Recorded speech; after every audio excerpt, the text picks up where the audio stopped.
Welcome to day 5 of my geography class.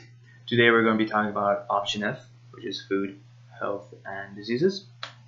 And within the option F, we'll be discussing a recent case study for famine.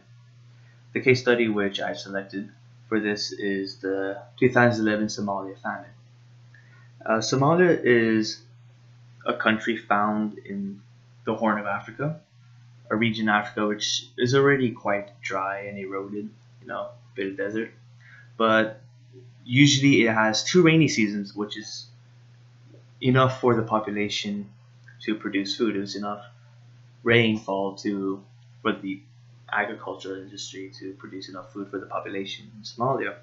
However, between 2010 and 2011, 2 of the rainy seasons, which has per year, usually has 2 rainy seasons, 2 of them didn't occur.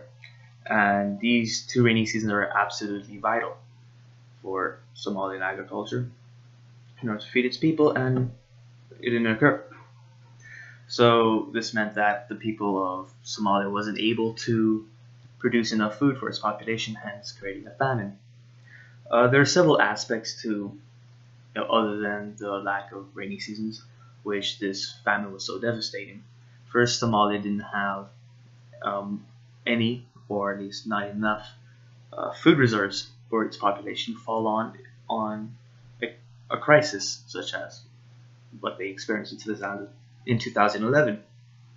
By not having any food banks or food reserves, the people weren't able to, when there's a low harvest, the people weren't able to fall back on something. They didn't have a cushioning for it.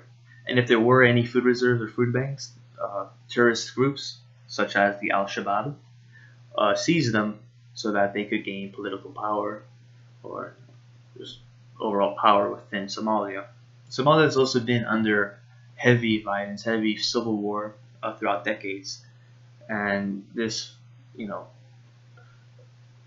Somalia being a very politically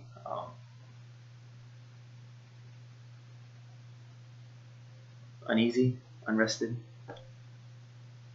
There's a lot of political problems going on in Somalia that never helps. That in fact worsens its situation for the country. Isn't organized enough to deal with such a huge situation,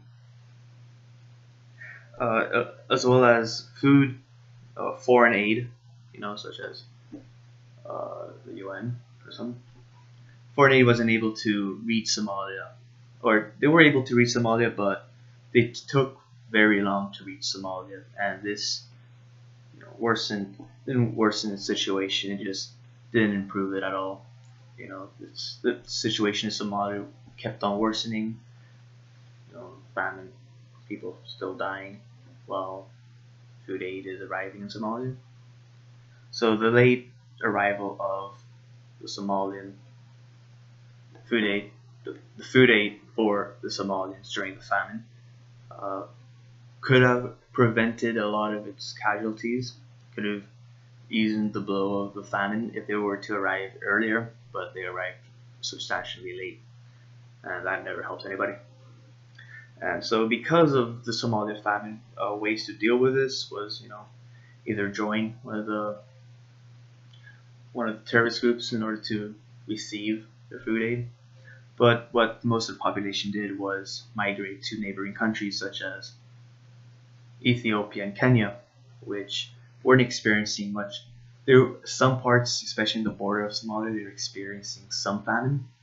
Not some famine, some droughts, but not in such a scale as Somalia has. So much of the people suffering Somalia migrated to Ethiopia and Kenya. Oh, I should look up the number. Oh well. Much of the population of Somalia migrated to Ethiopia and Kenya to avoid the famine in order to find food. So yeah, that's a case study of Somalian famine. Hope you enjoyed.